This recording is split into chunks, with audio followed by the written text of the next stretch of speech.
Hi there everyone and welcome back to another exciting episode of the Wild Wonders of Southern Africa.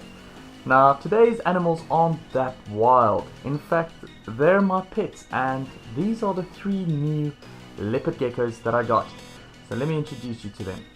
Alright guys, so the first little guy I'm going to introduce to you was actually the second leopard gecko that I got.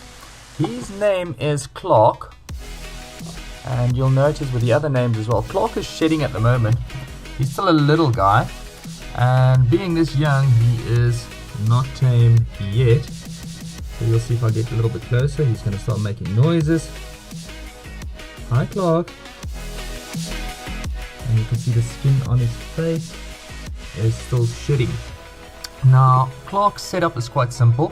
He's got a hot pot. Underneath here, there's a heating pad, and there is a thermometer. Now I'm always trying to get the temperature just under 30 degrees, so it's not too hot, not too cold, just right for him.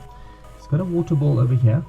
He's got a cold cave over there, and this is his humid cave. So I'm just going to put this back over him. Come on Clark.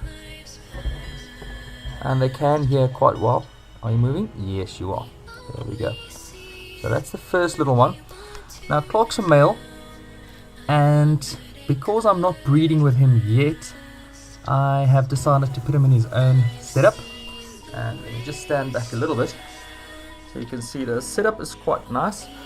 I do believe in putting in a light. Now the reason for that is, in the wild they have day cycles, and leopard geckos are not diurnal, nor are they nocturnal.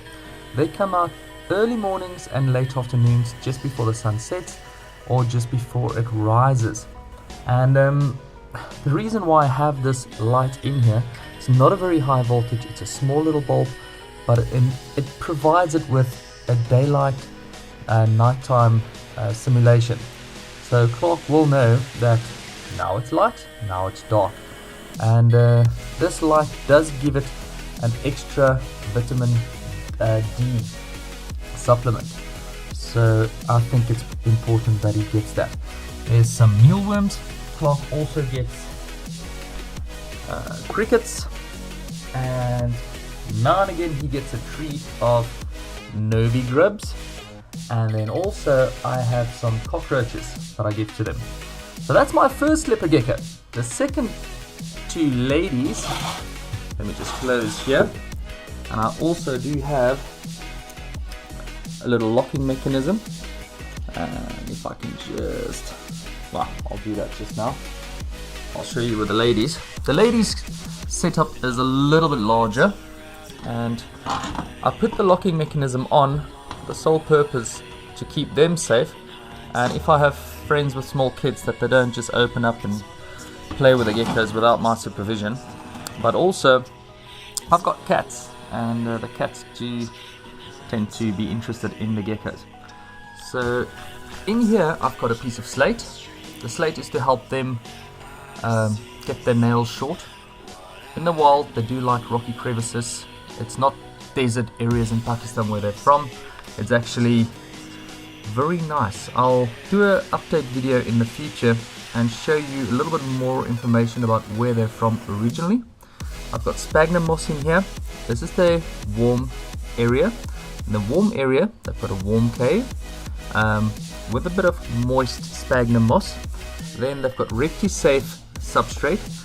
I just do believe to keep it as natural as possible. And then over here, down there, is Aya. I'll take out Aya just in a moment, but just want to show you what else I have. Here is an intermediate cave. So Aya is actually in an intermediate cave, and then Melia is in the cave next door.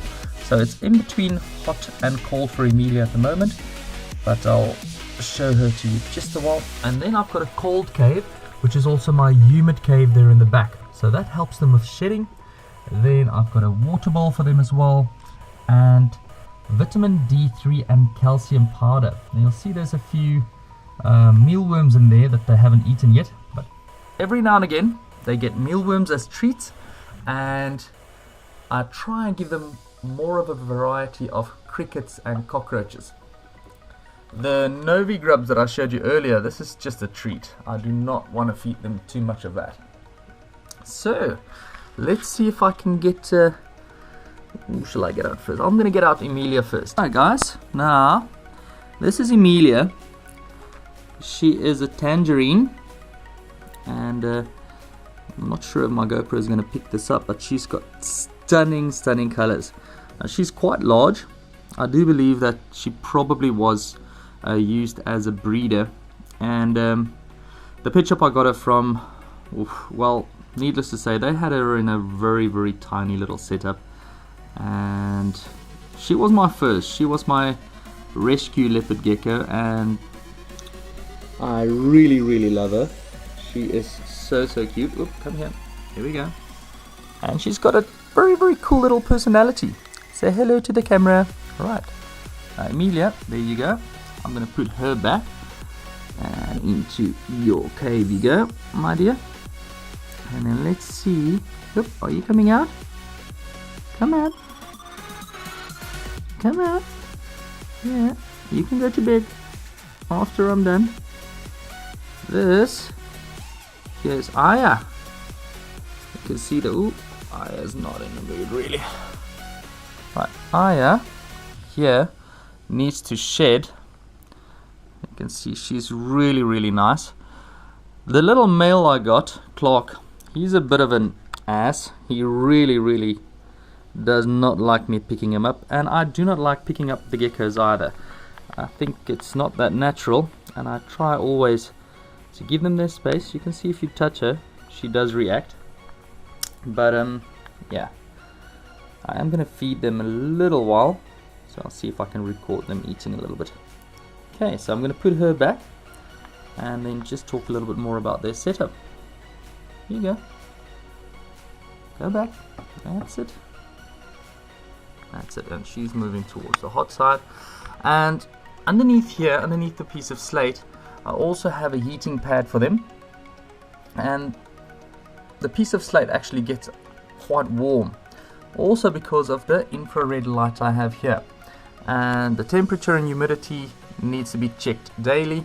Again, I have a little light here. Now the infrared light I only put on now and again to get the temperature up a bit if I feel this enclosure is too cold for them. But because it's winter in South Africa, it's on a little bit longer. Now, yes, I do know that lights aren't that good for leopard geckos. That's why I have the light cycle on less than 12 hours a day.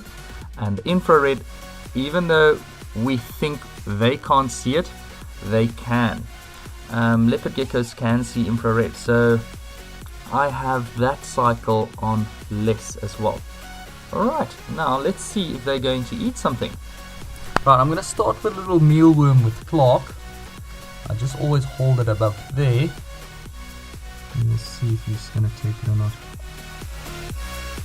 Are you hungry? Yes, he is.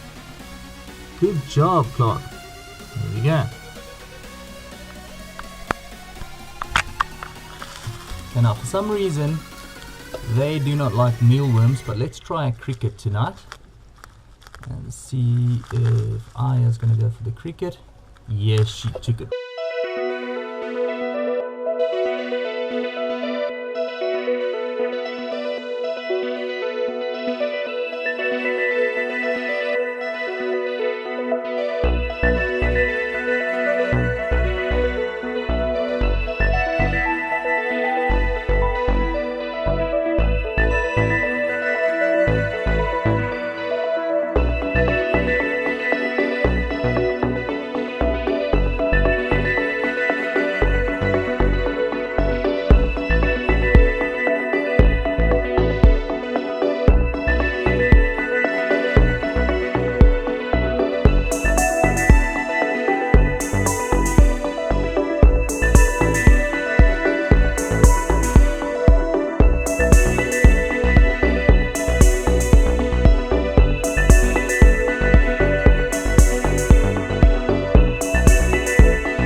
know in the comment section below if you like this or are you interested in reptile keeping. But that's it from me. Have a fantastic week, guys. Remember to click on the subscribe button, and here's a couple of other videos YouTube think you would like. Bye for now.